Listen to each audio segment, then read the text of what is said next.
Buenos días, buenas tardes, muy buenas noches. Todo depende del país donde estéis viendo el programa. Es un verdadero placer estar aquí con todos vosotros, la Sociedad Científica para la Investigación de la Conciencia. Y hoy aún estoy más satisfecho porque tenemos una persona, yo la considero muy amiga mía, la considero que hemos estado en algunos programas juntos y para mí, pues la verdad es que es un placer poderle presentar la doctora Lola Aparicio. Muy buena, Lola, ¿cómo estamos? Hola, Juan de Dios. Pues mira, estupendamente. Te agradezco enormemente que me consideres tu amiga. Yo a ti te considero un buen amigo, aunque no nos conozcamos en persona, pero nos hemos tratado pues así, haciendo entrevistas o preguntando cosas o hemos tenido una cierta relación y muchas veces no hace falta mucho tiempo para conectar con una persona, Juan de Dios, y eso a mí me pasó contigo desde el principio. Creo que es algo mutuo, me parece a mí. Muchísimas gracias, Lola. Sí, eso es más que de cabeza o de profesiones de corazón. Y entonces, pues bueno, Mm, el mm. corazón tiene razones que la razón no entiende. No, no entiende. Sí, sí. Sí. Bueno, Lola, Lola Aparicio es 35 años en el Servicio Andaluz de Salud, médico Mm, de cabecera, máster en hipnosis clínica mm, y en medicina legal y forense. sí. Bueno, toda una historia. La Sí, verdad es que sí, es toda una historia, ¿eh? El otro día pensaba que llevo más años trabajando como médico que sin serlo, ¿no? O sí, sea que, no sé, algo quiere decir eso, ¿no? Porque además el ser médico muchas veces te nace desde que eres pequeño. Es como algo que tú traes. Puedo decir que es una misión de vida, porque muchas veces yo le pregunto a mis compañeros, ¿a qué edad tú supiste que querías ser médico? Y la gran mayoría lo sabían desde la infancia. Entonces, si lo sabes desde que eres pequeño, yo me acuerdo que yo lo sé de que tenía 4 o 5 años, es algo que tú traes ya del otro lado, lo traes impreso, es lo que tú tenías que hacer, es uno de los destinos que tú tenías que realizar, que luego lo hagan mejor o peor o lo que sea, pero eso estaba como esa impronta ahí en el alma, ¿no? Y sí. muchísimas gracias, Lola. Oye, yo te quería hacer una pregunta que te parecerá curiosa, pero bueno, la he de hacer. Oye, se llama, en la conferencia me has dicho que se llama el proceso de morir y el tránsito. Sí. Sí, vale. Allá va la pregunta. ¿Hay alguna Dime. universidad donde se enseñe el proceso de morir y el tránsito? Pues yo haría otra pregunta. ¿Hay alguna universidad que que no esté basada hoy en día en el paradigma materialista?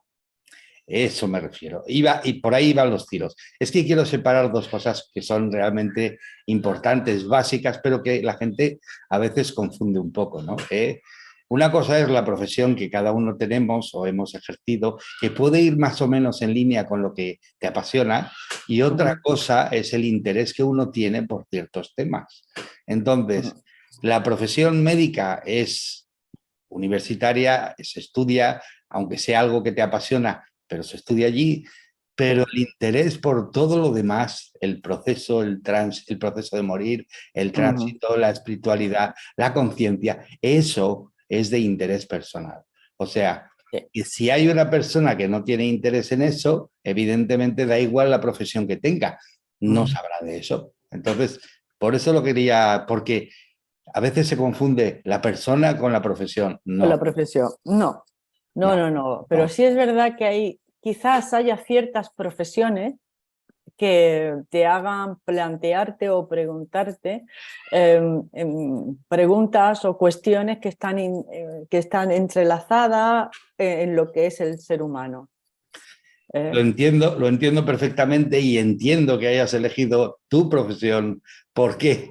Porque eso te iba a permitir ver a gente que está en el proceso Sí, de morir y haciendo el tránsito. sí. Mira, antes de plantearme, mira, Lo de llevar 35 años, he querido hacer un poco hincapié en eso porque a esto no se llega de la noche a la mañana. A lo mejor hay almas que sí, o que están imbuidas en un ambiente. Hoy en día, el otro día lo hablaba con unas amigas, hoy en día se está hablando de estas cosas, de la espiritualidad, de la reencarnación, del mundo sutil, del mundo astral. Se está hablando de una manera muy cotidiana, cosas que hace 20 años, por ejemplo, no se hablaba. De estas cosas no se hablaba. Lola, Lola, Que y un poquito antes no se hubiesen quemado en la hoguera. no hubiera, claro, no se hubieran quemado en la hoguera Sí, por decir estas cosas, sí. y no hubiéramos podido decirlas. Lo hubiéramos tenido que comentar en petit comité o no sé, ¿no? Pero es verdad que el mundo espiritual ha entrado de sopetón en los últimos años. A lo mejor es verdad eso que dicen del calendario maya, del 2012, lo que dice José Luis Parise, que desde esa época, desde esa fecha, está entrando mucho plasma que viene del centro de la galaxia y que eso está haciendo que nuestras mentes estén más abiertas al mundo espiritual. Puede ser, no lo sé el por qué, pero es verdad que ha habido un avance espiritual enorme y en mi profesión también, también hay ahora muchos médicos, tú lo sabes, que están en la Asociación Científica de Investigación Psíquica, que hay médicos, médicos de cierta edad, porque esto es un camino. A la espiritualidad se llega, por lo menos en mi caso, y yo veo también muchos casos, que se llega después de haber recorrido un camino. Una vez que te lo planteas, que te planteas si eres algo más que la materia, si te planteas que hay una existencia después de esta, si hay una esencia de lo que eres, una vez que empiezas a plantearte estas preguntas que vienen del ámbito espiritual, que vienen directamente conectadas con tu yo superior, una vez que ha empezado a preguntártelas, ya no hay marcha atrás. Eso lo saben los que han emprendido el camino, ¿verdad, No Juan hay, de Dios? no hay vuelta atrás. Dicho de una forma muy simple, el que de alguna forma no sabía y de repente sabe, ya no puede volver a no saber. Exactamente. Sí, sí, es que está ahí, ya lo tienes. O sea, Es que está ahí, es que sí, sí. Y, ya una, lo has notado. Dime, y, dime. y otra pregunta que quiero hacerte. Fíjate que dicen realmente que el mundo no existe por casualidad, ni hay casualidades en el mundo, que todo sucede por una razón. Entonces, mi pregunta es esta. ¿Tú crees que ahora las experiencias cercanas a la muerte, la gente, los niños que llegan recordando vidas pasadas, o la terapia regresiva o el análisis de la conciencia, como le llaman ahora, ¿tú crees que eso puede que exista para que de verdad nos demos cuenta, por fin, que al otro lado no está la muerte, sino que hay muchísimo más? ¿Puede ser que exista por eso? Y yo creo que puede ser que exista por eso. Y creo que eso está en la evolución de la conciencia, que está en nuestro camino evolutivo. Lo mismo que en nuestro camino evolutivo como persona, pues a lo mejor está al año aprender a andar. Y te enseñan a andar porque ya estás preparado para aprender a andar. A los 2 o 3 años empiezan a enseñarte las primeras letras porque estás preparado para esas primeras letras. Si te las enseñan con 2 meses, que no estás preparado. Entonces yo creo que está apareciendo todos estos fenómenos, todas estas, la experiencia cercana a la muerte, están apareciendo justo cuando tienen que aparecer, cuando hay una parte de la población que está esperando, preparada para escuchar todo este tipo de experiencias, que no les resultan raras o no les resultan inverosímiles, que, como dicen ahora, que les resuenan, ¿no? Que están preparadas para ello. A lo mejor hace unos años, pues a lo mejor la humanidad no estaba preparada para ello, para escucharlo, a lo mejor estaba pues muy mediatizada. Fíjate que el mundo espiritual ha estado en manos de la religión. Y la religión era la que decía lo que era espiritual y lo que no era espiritual. Hoy, tal como yo lo veo, el camino espiritual es un camino personal, es un camino individual. Es un camino en donde tú coges un poco del budismo, un poco de Jesucristo, un poco de esto, del otro, pero no es un dogma. Las personas que indagan en el mundo espiritual no es un dogma lo que tienes, ¿no? Quien ha tenido una experiencia cercana a la muerte ha seguido un patrón, ha venido con esa información.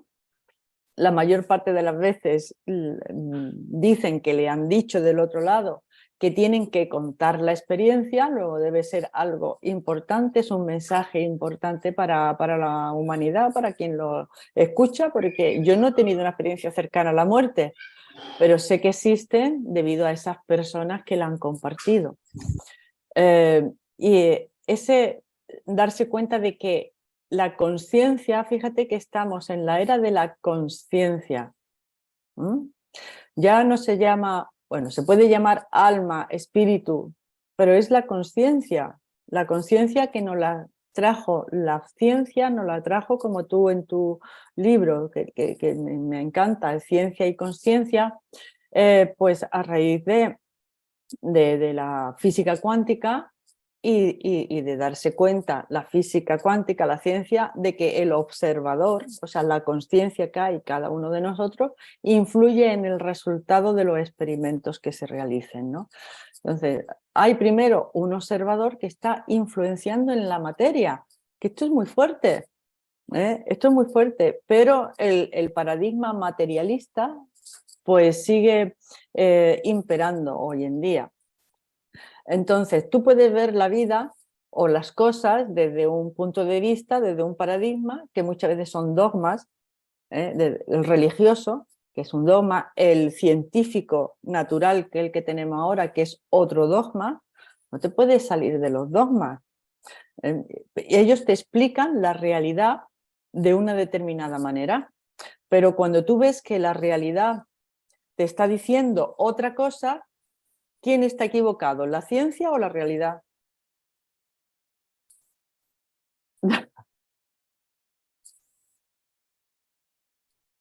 No te oigo ahora yo. Ah, sí, perdona. Es que lo he cerrado porque hay ruido aquí en la calle y digo, para que no se... Sí, está claro. Y además tú que me conoces, que sabes que me encanta la física cuántica, la historia de la ciencia es que de alguna forma se partió en dos con el amigo pues, Descartes. Claro, el hombre quería salvar el cuello.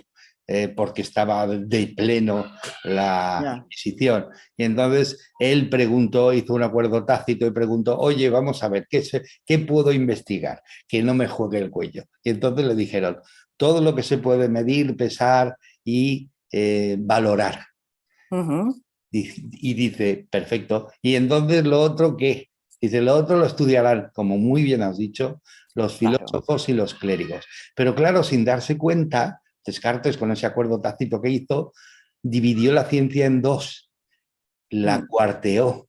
Y entonces la cuántica ha redescubierto que la ciencia no se puede cuartear, que es un todo. Y entonces ahí viene un poco. Pero si la ciencia tradicional no tiene respuestas para nada, pero la ciencia, la cuántica, la física cuántica, tiene respuestas para muchas cosas, ¿no? Entonces, me encanta por eso, ¿no? Porque de hecho ellos dicen que, fíjate, Amit Goswami, que es un físico cuántico, dice que el universo existe porque existen infinitas posibilidades así para que la conciencia elija. La de cada uno, ¿me explico? Así que ellos hablan, como tú muy bien has dicho, de conciencia, claro. De conciencia. Claro. La ciencia hoy, que va a tener que cambiar de paradigma, pues el paradigma postmaterialista o no sé cuál será el siguiente, pues a esa parte del ser humano que la había preservado la religión, las distintas religiones habían preservado esa parte del ser humano que ellos llaman alma o el espíritu, y todas las tradiciones místicas también habían preservado ese concepto.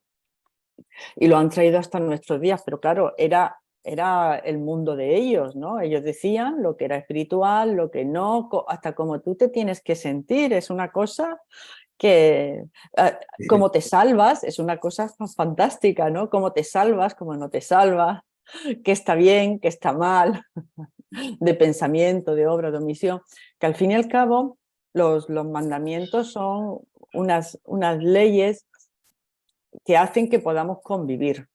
Son leyes de convivencia, ¿no? Los tratados de derecho están basados en esas leyes, ¿no? Pues son leyes de convivencia, pero hacerlo ya dogma. Entonces la religión ha tenido un gran acierto al preservar esa parte del ser humano, que luego, bueno, pues, la ha podido manipular o controlar, ¿no? Si no haces esto en vida, pues te vas a condenar. Todo el mundo de los pecados, todo el ámbito de la culpa, ¿no? Cuando hoy en día, a través de la experiencia cercana a la muerte y también las tradiciones orientales, pues nos dicen que el pecado no existe. No existe el pecado, que existe el error. Tú has cometido un error, ¿eh? ¿Y por qué cometes un error? Pues como decía Buda, pues por ignorancia, porque somos ignorantes. De hecho, muchas veces cosas que hemos hecho cuando teníamos 20, 25 años, a lo mejor hoy ya no la hubiéramos hecho porque hemos adquirido experiencia o sabiduría en ese sentido, ¿no? Entonces, bueno, es interesante ver cómo ha sido el devenir de la historia para darse cuenta de que este despertar espiritual, donde hay muchísima gente, mucha gente que está en el camino espiritual, pues también tener en cuenta que va a haber otra parte, pues que no lo va a querer, lo va a denostar, va a llamar superstición, yo qué sé, no lo sé porque ya... Sí, pero estás muy acertada en eso.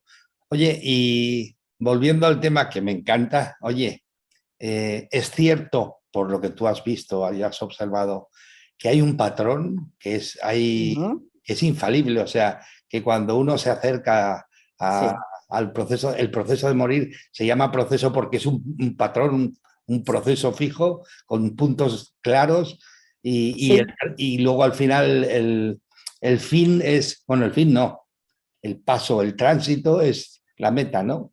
El tránsito al otro lado. efectivamente. Sí, yo eso lo he observado, que por eso, bueno, tengo mi libro que se llama El final es el principio, como en una rueda de todo empieza, ¿no? Todo empieza y todo acaba. Ah, ay, Lo digo para sí. el que lo quiera ver, ¿eh? Doctora Lola Aparicio, el final es el principio, ¿de acuerdo? Una Así, guía para cruzar al otro lado. ¿sí? ¿Por qué una guía? Claro, porque me di cuenta, empecé a recoger casos de pacientes y casos que me contaban. Yo daba oído, yo oía. Más que oía, llegó un momento en que empecé a escuchar. Sí. Porque estos casos, todos los compañeros que trabajan en la medicina, ya no te digo si trabajan en paliativo, o en la UCI, o en los hospitales, en las residencias de ancianos, en todos esos sitios en donde se está muy cercano al umbral, o se puede estar muy cercano al umbral, aparecen todo este tipo de fenómenos que son la muestra de que hay, como tú antes has dicho, nada está dejado al azar, nada está dejado al azar. Está todo exquisitamente diseñado, está bellamente diseñado. Eh, Solamente hace falta observar el patrón para conocerlo. Ahí están, en la naturaleza tenemos montones de patrones, ¿no? Que conforme lo hemos ido descubriendo han aumentado nuestro conocimiento y al conocer hemos entendido y al entender le hemos perdido el miedo, ¿no? Pues a determinadas cosas que sucedían, y todavía queda mucho por averiguar de la madre tierra, ¿no?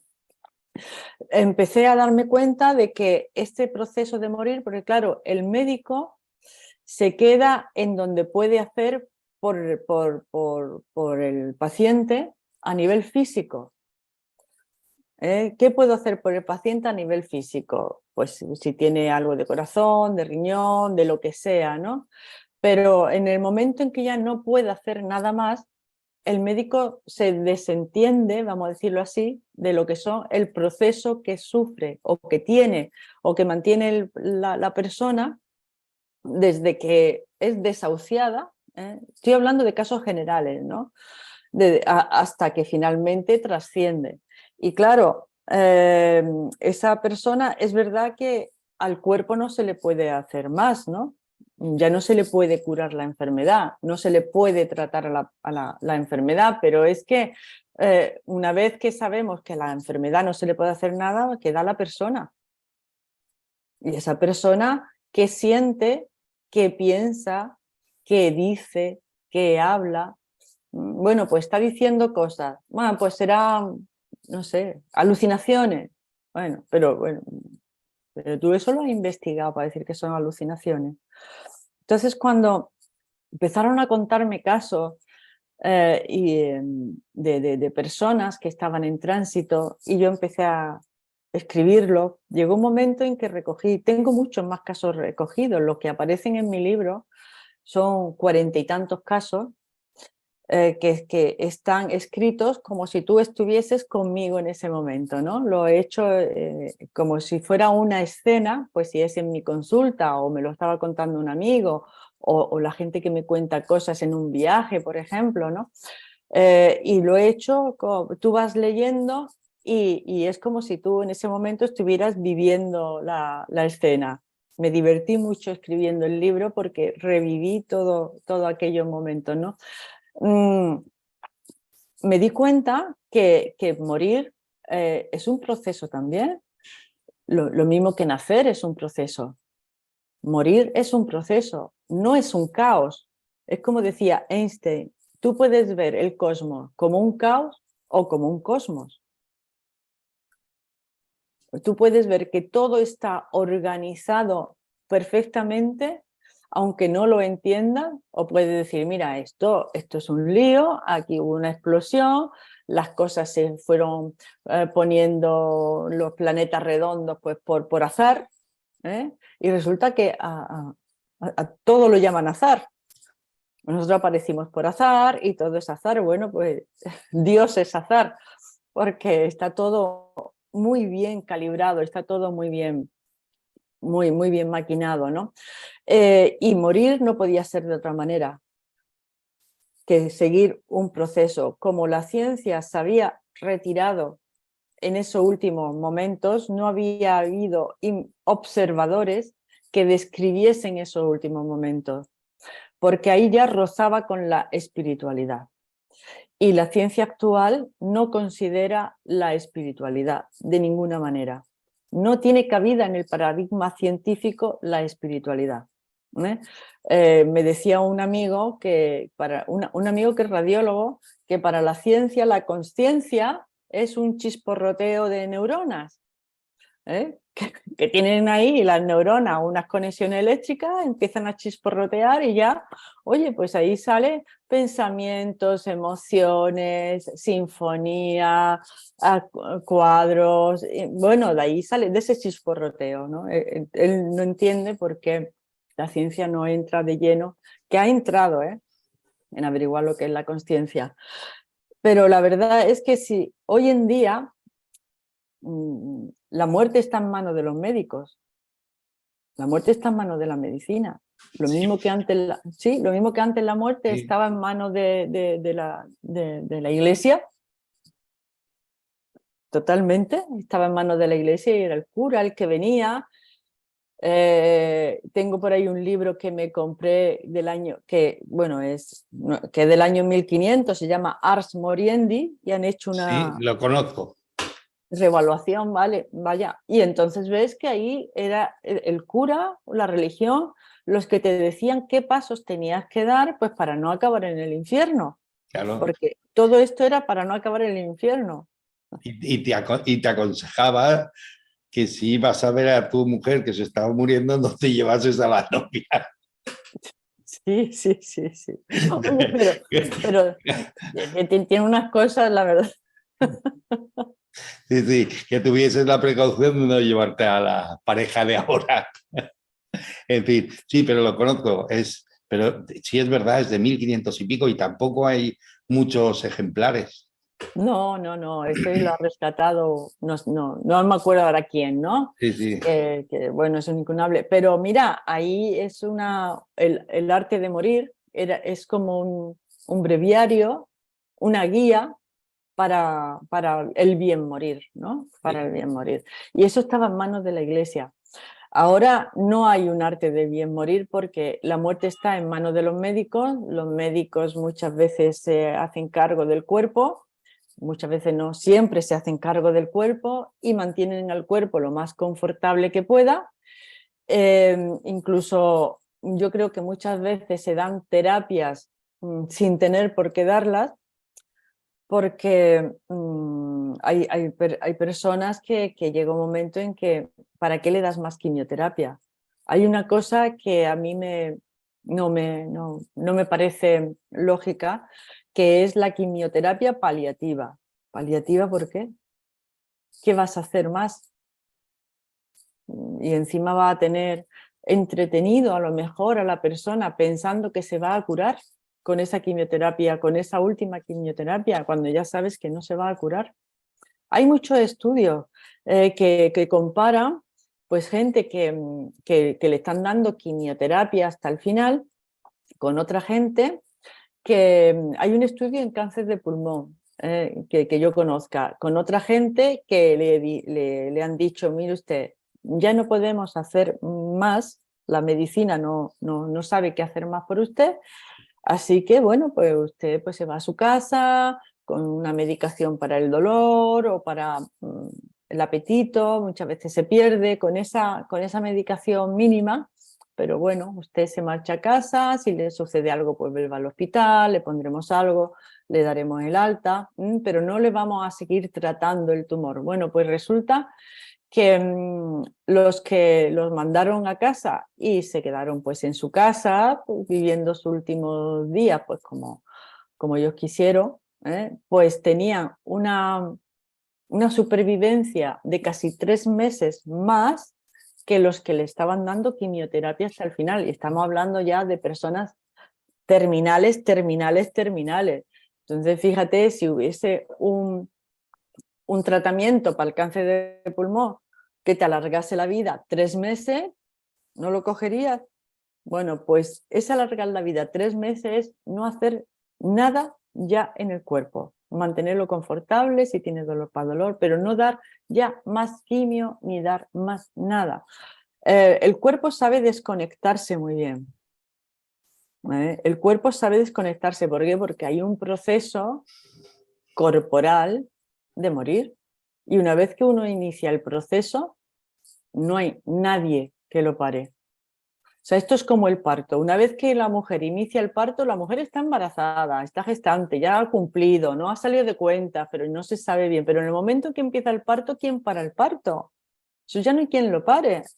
Eso continúa y continúa. Tú no puedes decir a la mujer, no empujes, no empujes, no, porque es que eso, el parto sigue. Bueno, pues el proceso, el cuerpo también tiene un proceso muy bello, muy diseñado exquisitamente de morir, de desconexión corporal. Y una vez que empieza a desconectarse el cuerpo, eso ya no hay quien lo pare. Ni más sueros que le ponga, ni más oxígeno que le ponga. Es que no hace falta poner nada. Hay que dejar a las personas tranquilas en ese último momento y no tratar ahí de darle... No, porque es que el cuerpo se está desconectando. Y lo único que se está haciendo es dar sufrimiento, ¿no? Y el cuerpo se desconecta estupendamente. Pero también se desconectan las emociones, es un trabajo que ha hecho la persona ya también previamente, ¿no? O ha llamado a las personas que quería ver, o se ha despedido, o ha repartido bienes, o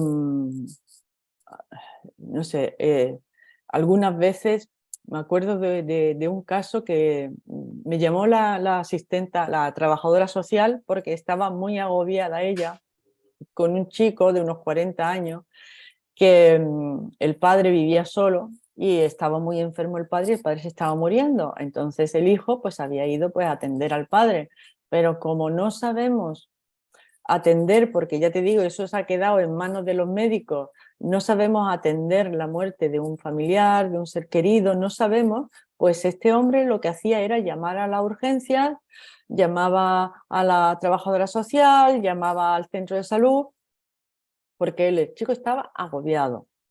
No sabía qué hacer, no sabía. Entonces me llamó la trabajadora social, mira, ven conmigo a la casa porque es que este hombre nos está llamando a todos, ¿eh? Y es que el padre no se puede hacer ya nada más por el padre, pero es que el hombre está angustiado. Y efectivamente, el padre estaba ya estupuroso, o sea que no, ya había los ojos cerrados, estaba con esa respiración que parece un poco dificultosa, pero que el que está sufriendo, el que está teniendo esa respiración no está sufriendo nada, sino se está desconectando, es que se está asfixiando, sí, se está asfixiando. El cuerpo se está asfixiando, es que es así como morimos y no es un sufrimiento para la persona que se está marchando. Entonces estuve hablando con él. Yo cuando hablo del proceso terminal, yo no hablo de muerte, porque es que para mí la muerte no existe. Yo hablo del tránsito.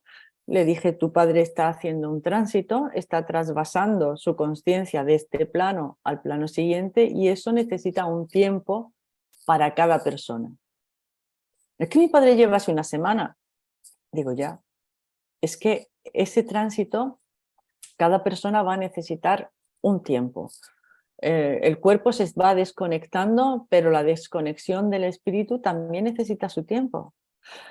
Hay una serie de procesos espirituales muy intensos en esos momentos en la vida de las personas. Hay una desconexión del ego. La persona se desconecta el ego. Tienes que desconectar el ego para poder trascender, para poder marcharte. Y depende, pues tardan más o menos tiempo. Y hay que respetar. Pero yo también me he dado cuenta de que muchas veces las personas pueden esperar unas horas o unos pocos días a que llegue alguien. Entonces yo le pregunté, porque es verdad que el hombre estaba, ni bebía ni nada, ¿no? O sea que hacía días que ni comía, ni bebía, en fin, con esa respiración un poquito fatigosa. Y le pregunté, digo, ¿estáis esperando a que llegue alguien? Entonces él me dijo, pues es que era un martes, ¿no? Es que mi madre, que vive en Italia, ellos estaban separados, pues llega el jueves. Y entonces yo le dije, pues probablemente tu padre trascienda el jueves, porque puede ser que esté esperando a que llegue tu madre. Aunque él no se pueda abrir los ojos y despedirse de ella, pero a lo mejor ella sí se puede despedir de él. Entonces a lo mejor está esperando a que llegue tu madre. El caso es que el chico, cuando a las personas tú le explicas las cosas, las personas las entienden, Juan de Dios. Yo explico un proceso de la naturaleza, a mí me lo explica un físico, un proceso, y yo lo entiendo, algo que antes era ignorante. Tú le explicas esto a las personas y las personas lo entienden, el chico lo entendió. El padre trascendió el jueves, cuando llegó la madre. Entonces, Yo también, Lola, yo también conozco casos de esos que se han ¿eso? esperado hasta, y te digo, leí un caso que se esperó a que se fuesen de la habitación Claro, porque no quería morirse delante de ellos, no quería irse claro, delante de ellas, no. pero a que se fuese de la habitación. Y es curioso porque hay videntes y hay una buenísima que me encanta, que ella dice, antes de morirse, antes de hacer el tránsito, no digo morirse porque yo tampoco creo que es la muerte, Mm, antes de hacer el tránsito, 21 días antes, la conciencia ya sabe que se va a ir. Independientemente de que se vaya de un accidente de repente e mm, independientemente que se vaya como sea 21 días antes, y dice, y si hay alguien observando esta situación al paciente, se da mm, cuenta que su conciencia ha cambiado. Ha cambiado en el mm, sentido de que ya está total. completamente decidido a que, ¿por qué? Porque hay algo que te dice que realmente se acabó tu tiempo. Y, Sí, y como nosotros lo elegimos, sabemos que el tiempo se acaba y ya está. sí, sí, sí, sí, sí.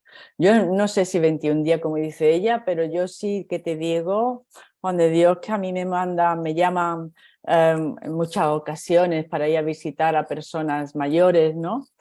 Que ya están incapacitadas y no pueden caminar, o están en la casa, están en su sillita de ruedas y a lo mejor se acatarran, llaman al médico, en fin, y tú vas a la casa, estás con ellos. Pues sí que me ha pasado de en algún momento determinado de esas visitas que me llaman, ver a la persona y darme cuenta de que esa persona ha decidido marcharse. Le cambia la mirada, los ojos ya no están mirando hacia afuera, tienen una mirada como de mirada hacia adentro, te miran pero ya no te ven, porque están haciendo ese trabajo interior que tienen que hacer. Esos 21 días o los días que sea, el cuerpo se va desconectando, pero tú estás también haciendo un viaje interior, una desconexión profunda, una revisión de vida. Eso también lo he visto muchas veces. Están en una revisión, están ensimismados. Claro, ya no quieren comer, ya no quieren ver la tele. Es que antes a mi padre le gustaba salir a darse una vueltecilla ahí en el jardín y ahora ya no quiere. Es que lo ves. Lo ves, no sé si es una decisión de la persona que ha decidido, ya no tiene voluntad de vivir, que es que ya le ha llegado el momento, o sea, que es el momento de marcharse. El caso es que una vez que toman la decisión, yo lo veo, nada más que llego, me doy cuenta de que en qué estado está esta persona, ¿no? Pero eso es a lo mejor intuiciones mías o mi profesión, que cuando veo a la persona me doy cuenta cómo está, ¿no? Pero las personas cuando están en esos últimos momentos también te pueden comunicar cosas, también te dicen cosas.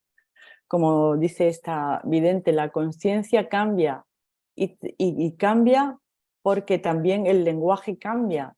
Te empieza a contar cosas, a decir cosas que en algunos momentos tú, que me llaman también muchas veces por este motivo, está diciendo mi madre cosas raras. Cuando dicen eso, vaya usted a saber qué cosas raras son, ¿no? Pero una de las posibilidades es que esté diciendo, está tu padre aquí, ha venido mi madre a verme, viene todos los días, que es una de las fases del tránsito, cuando las personas empiezan a ver a seres del otro lado, a comunicarse con ellos.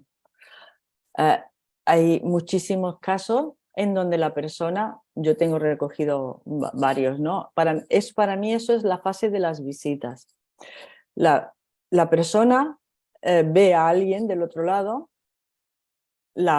establece una conversación, los ves que están hablando con alguien. Hablan, comentan, se callan, escuchan, como si estuvieran escuchando, hacen gestos con las manos, están departiendo con alguien que se ha marchado. Y si tú le preguntas, ¿pero con quién hablas? Pues te lo dicen, pues estoy hablando con mi hermana o estoy hablando, bueno. Lo interesante ahí es, en vez de decirle, pero qué tontería está diciendo, porque al final, como tú le cortes, le bloquees el tránsito, pueden ocurrir dos cosas, o que deje de verdad de verlo, o lo más frecuente es que lo sigan viendo, pero ya no te lo cuentan.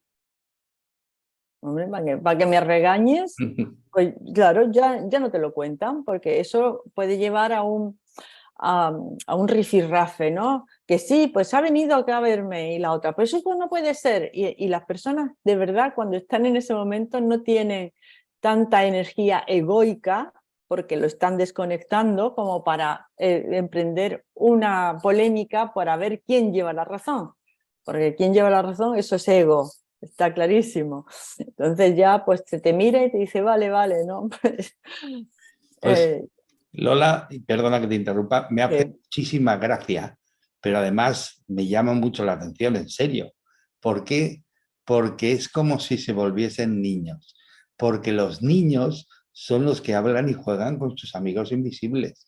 Pero Sí. claro, son invisibles para nosotros los mayores, pero para ellos es evidente que están ahí. Y luego cuando llega el tránsito, vuelven a Ujú. hacer exactamente lo mismo. O sea, vuelven a ver que para ti no existe nadie, pero para ellos es una certeza total y absoluta. Sí. Sí, y además dan mensajes. O sea, hay veces que dan mensajes, mensajes que son fehacientes, mensajes que son del futuro y luego se vuelve realidad, o le comunican cosas que la familia no le había comunicado y lo saben a través de ellos. Sí, algún secreto familiar que en ese momento le cuentan y los familiares se quedarán muertos, valga la redundancia. Pues mira, el último, este caso no está en el libro, pero me contó una paciente que tengo que había estado, bueno, la madre acabó falleciendo, estaba muy enferma la madre, ¿no? Y entonces, pues estaba en casa de una hermana y se iban turnando y ella llegaba por la tarde, le dejaba a la hermana que hiciera las cosas, o sea, que se iban turnando para atender a la madre y que la otra persona pues pudiese también descansar o hacer las cosas que tuviera que hacer. Y después de almorzar, dice la paciente que el hijo le dijo: mamá, me voy a casar tal día, eh, en tal iglesia, y lo voy a celebrar en tal sitio. Pues la madre se quedó, dice: bueno, pero es que no me has dicho nada hasta ahora. Dice: no, no, no, es que hasta que no lo tuviéramos todo atado y bien atado, mi novia y yo no hemos querido dar la noticia, porque es que uno empieza a decir: ¿y te va a casar en esta iglesia? Y el otro: ¿y lo va a celebrar en este sitio? ¿Y por qué no va a este lado? ¿Y por qué te casabas en octubre? ¿Y por qué? Como no queríamos de tener que darle explicación a nadie, pues hasta que no hemos tenido todas las cosas entre ella y yo, y hoy es el primer día y la primera persona que le doy la noticia es a ti, mamá. Eso estaba claro, y ella le está dando la noticia a sus padres: va a ser tal día, tal hora, tal restaurante y tal iglesia. Madre, bueno, hijo, pues ya está, pues muy bien. Total, que se va para casa de la hermana a ver a la madre y entra corriendo para darle la noticia a la madre, ¿no? Que estaba allí la mujer en la cama, ¿no? Y le dice: mamá, te tengo que decir una cosa. Y dice la madre: que se casa el niño. Y dice ella: sí. ¿Y tú cómo lo sabes? Sí, me lo acaba de decir mi hijo ahora mismo. Y dice la madre: porque me lo han dicho ellos. Dice: ¿ellos? Dice: sí, los que están aquí. Dice: ¿te lo han dicho ellos y tú no habías dicho nada? Y dice la madre: no, porque ellos me han dicho: se va a casar el niño, pero tú, Sí, con sí, el gesto del secreto. Entonces, fíjate, es que es una alucinación. sí, claro. No es una alucinación, ni mucho menos. Los amigos de los niños son la mediunidad con la que nacemos todos Claro. y los ven, pero luego cuando te empiezan a cargar y te dicen: sienta la cabeza ya, deja de ver tonterías, pues entonces tú ¿qué haces? Cierras. Y lo Sí. cierras porque, oye, no puedo convivir con esto porque no me conviene, es que recibo más riñas que riñas, entonces lo cierran. Pero luego, ¿qué Mm. pasa? Lo natural es Sí, que se vuelva a abrir. Cuando el ego, claro. como tú dices, que me encanta, ¿no?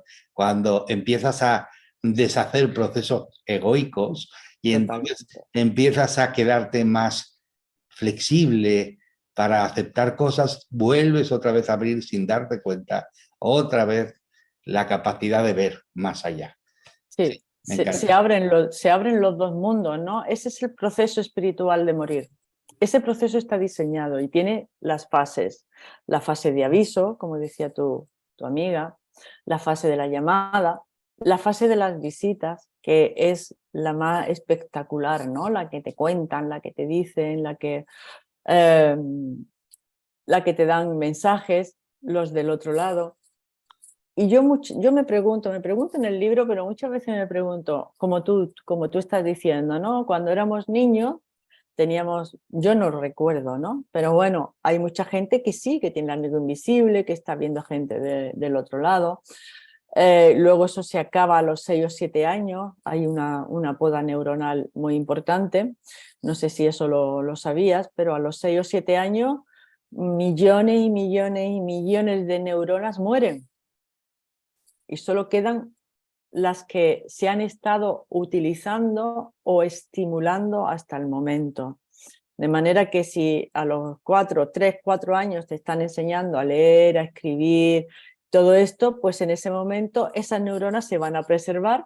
¿Por qué? Porque son las que se han estado estimulando, pero todas aquellas que no se han estimulado mueren, lo que se llama la poda neuronal, y mueren millones de neuronas que podrían estar haciendo una labor, ¿vale? Un trabajo, pero como no la han estimulado, pues acaban muriendo. Y luego, cuando estamos en este proceso del tránsito, como tú bien dices, el moribundo adquiere la habilidad psíquica de la mediunidad y está viendo a los del otro lado. Y yo me pregunto, ¿los del otro lado siempre están ahí? Lo que pasa es que yo no los veo, o porque yo estoy trascendiendo, ellos vienen a este plano a acompañarme y a estar conmigo. Yo te puedo contestar lo que me han contestado a mí, lo que me han dicho a mí, ¿no? Sobre todo, sabes que tenemos un amigo común, Juan Carlos García Jimeno, y él dice que un día una mujer le dijo, oye, ¿puede ser que yo haya visto gente que se me acerca? Y entonces dice que Juan Carlos le dijo, y el guía se lo dijo a Juan Carlos, no es que me acerco, es que estoy siempre aquí, pero tú eres ahora cuando me ves, pero realmente estoy siempre aquí. Y de hecho, él dice, y yo también lo siento así, ¿no? Que estamos siempre rodeados de toda la gente que nos quiere. Cualquier persona que de alguna forma está sintiendo un cariño por nosotros, solo por el deseo mental está con nosotros siempre. O sea, entonces nosotros estamos siempre muy acompañados. Pero claro, como tenemos ese don tan maravilloso que es el libre albedrío, si tú dices, madre mía que solo estoy, pues ya no ves nada. Ya. Y estás solo y te sientes solo y lo vives y lo disfrutas porque lo has elegido. Entonces, de alguna manera, cuando uno empieza a entender que nunca nadie nace solo ni muere solo y que estamos siempre acompañados, y si te das cuenta, y si tienes un poco de observación, si te das cuenta hay muchísimas cosas que te están guiando, que las haces y tú después de hechas dices, oye, ¿y por qué lo he hecho? Sí que he disfrutado haciéndolo, pero realmente es como si me hubiesen estado de alguna forma acompañando, ¿sabes? Sí. Entonces, Sí, sí. totalmente. Totalmente. Y además que tienes algunas veces inspiraciones para algo y son cosas que te están sugiriendo, o tus guías, o tus protectores, o lo que está en el otro lado. Empiezan a darte señales. Yo pido muchas veces señales cuando tengo que tomar una decisión, ¿no? Una decisión más o menos importante, pues pido señales de si estoy tomando la que tengo que tomar, la que es mejor para seguir haciendo mi misión, mi propósito, mi camino. Y desde luego que aparecen muchísimas, aparecen, las provocan, ¿no? Porque el universo tiene un par de recursos más que yo en fin, hacerte, ayudarme. para hacerte llegar el mensaje. Tienen Sí, bastantes más recursos, sí. más recursos que Sí, yo, sí, sí. ¿me entiendes? Y Además, que me fíjate, vienen. te voy a decir una cosa que a lo mejor, tanto si es sí, sí como si no, bueno, es simplemente, estoy convencido, fíjate que lo he sentido, estoy convencido que cuando te pusiste a decir, oye, voy a escribir un libro, todo surgió fácil. Todo. Rápido y fácil. Y te vino como, esto es que tiene que ser así, o sea. Bueno, Juan de Dios, es que a mí mis guías me pararon, ¿vale? O sea, yo estaba pensando en escribir un libro y la gente me decía, porque cuando yo hablo de estas cosas y hablo de un paciente y le hablo de otro, oye, ¿por qué no escribe un libro? Pues eso es muy interesante y a la gente le puede interesar, escribe un libro, ¿no? Me lo decía, pero la vida, yo trabajo 7 horas, no vivo en la ciudad, tengo que ir, venir y luego pues están las obligaciones. La vida es que te abduce muchísimo, ¿eh? Te distrae, hay tantas cosas que te distraen, ¿no?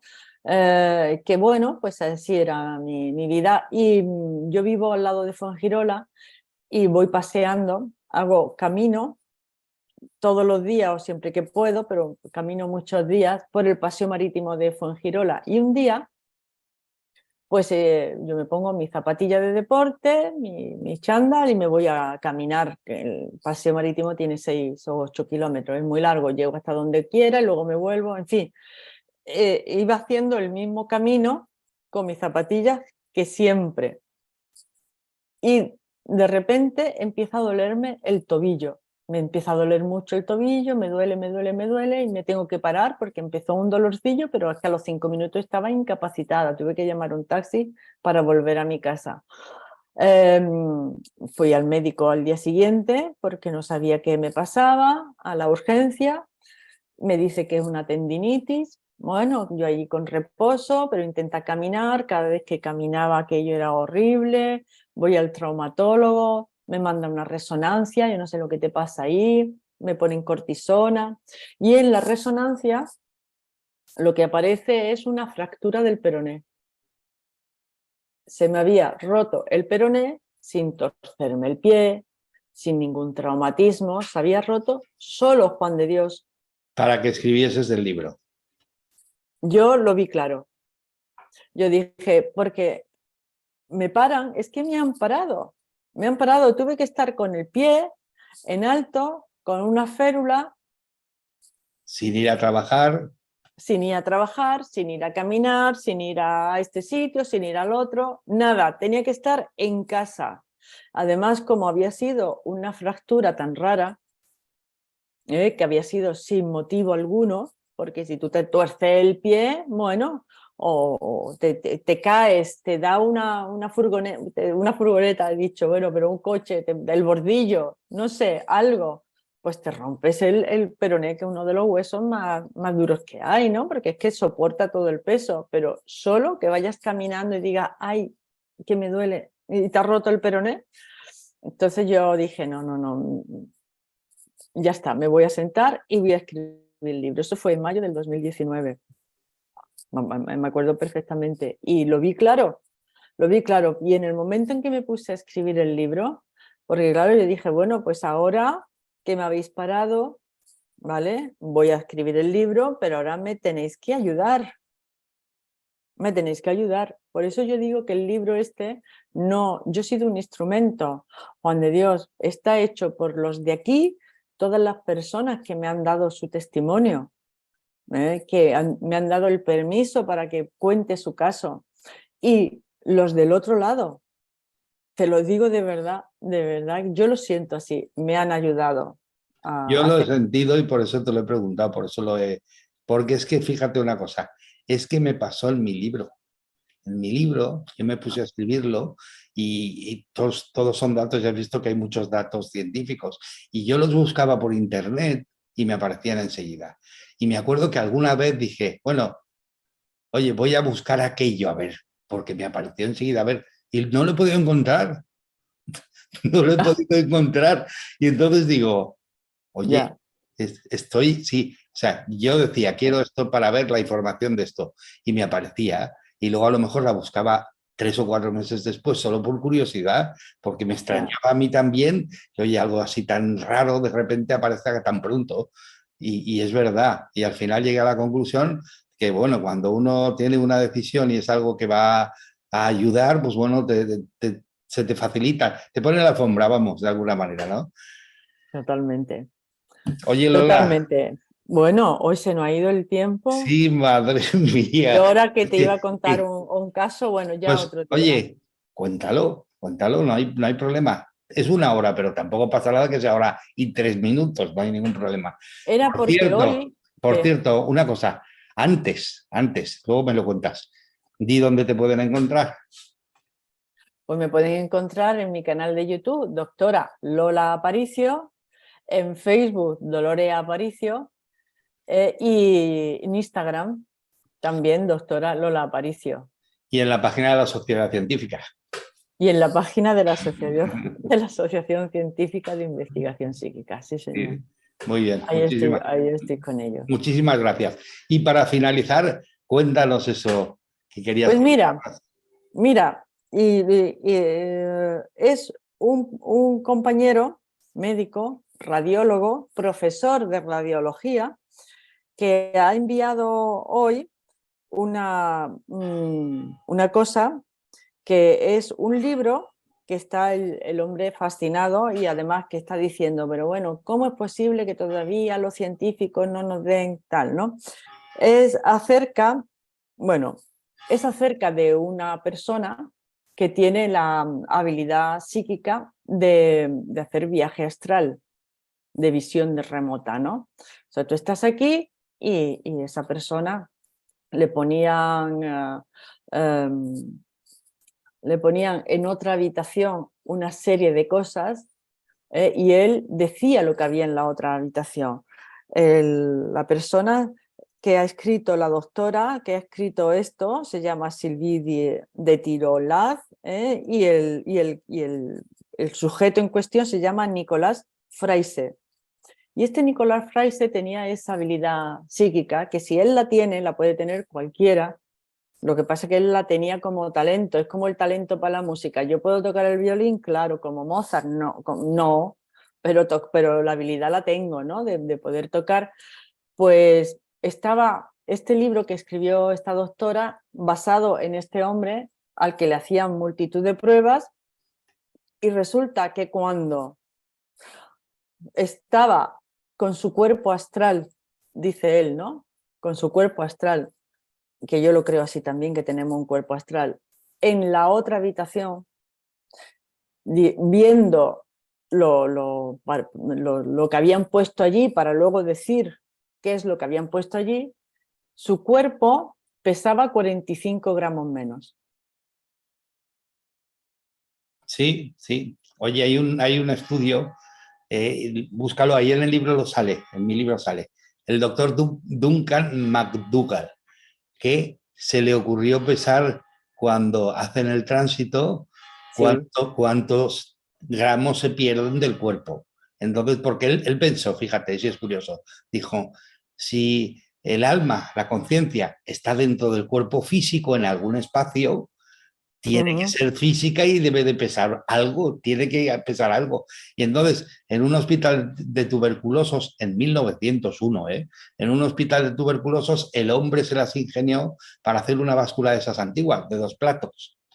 Entonces, pero además, con una precisión se ve que enorme. Él ponía los pesos según el moribundo, ponía los pesos hasta equilibrar y luego veía y llegó a la conclusión de que 21 o 28 gramos, más o menos, no me acuerdo. Que sí, que desaparecían del cuerpo. Entonces, Desaparecen del cuerpo. daba igual Sí. el tamaño, si era niño, si era grande, si era mayor, si era pequeño, si era de mucho peso o de poco peso, siempre eran la misma cantidad. Y es curioso, es muy curioso. Oye, Bueno, muchísimas gracias, Lola. De verdad ha sido para mí muy inspiradora. Espero que para todos os haya gustado porque además ha sido muy entretenida. Y de verdad, Lola, como siempre, muchísimas gracias por estar aquí. Y fíjate lo que te voy a decir, por estar y por estar aquí ahora, en este tiempo. Porque de verdad que trabajos como ese ayudan un montón. Así que muchísimas gracias, Lola. Felicidades por tu libro y enhorabuena y gracias por colaborar sin ánimo de lucro, porque me gusta decirlo, porque es así. Así que muchas gracias. Y a vosotros simplemente, como me gusta despedirme, feliz y divertida vida, que para eso venimos, para divertirnos. Y un abrazo de luz a todos. Nos vemos, Lola. Muchísimas gracias. adiós. Hasta luego, Lola.